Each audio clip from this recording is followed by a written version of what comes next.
them. There's pressure on them to lead. There's pressure on them to step out in front, especially in the case of Austin Blythe because he's a center. And typically around here, the center has been the bell cow. So there's a lot of pressure on him. But what I'll tell you is I've been pretty excited based on what I've seen with he and Jordan, and I'd throw Eric Simmons in that conversation, another fifth-year guy's been here for. So I think we have some strong leadership there. I see it elsewhere in that class. Guys like Jacob Hillier, guys like Drew Ott.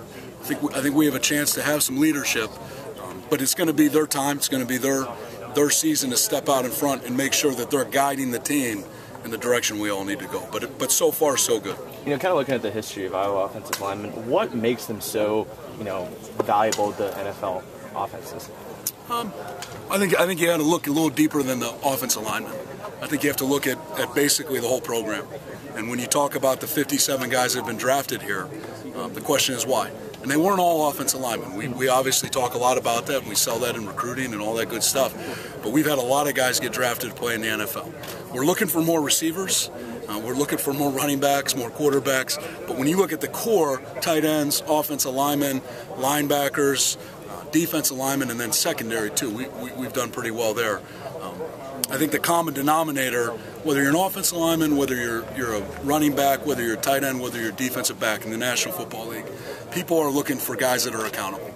And I know we use this statistic in recruiting, so I assume it's true. We try to stick to the facts, unlike some other people. But, if you look at the average career of a National Football League player, I think it's somewhere 2.5, 2.6 years, something like that. And then when you look at the average career of an Iowa player in the National Football League, it's 3.6. So what I would tell you, and based on being in NFL, draft rooms and being around personnel, when you draft an Iowa player, the consensus is you're getting a guy who's a second-year pro. He knows how to do things.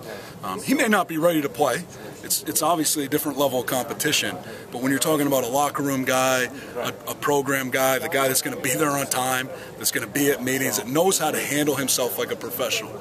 He's no longer a child. You're going to get that out of our program. That's what we're most proud of. Hopefully we're developing good football players too. That would be the idea. But I think the thought here would be if you develop the person, the football part will follow. Talented guy that has the requisite ability, the football part will follow. Develop the person, let the football follow. And I think when you see us have success as a program, then we're on track. We're developing people the proper way. I think when you see us lose close ball games, something's wrong. We're not doing that as well as we can. And that's what our focus has been on, and it's been that way for 17 years, but I can assure you it's been renewed over the past 7 to 8 months.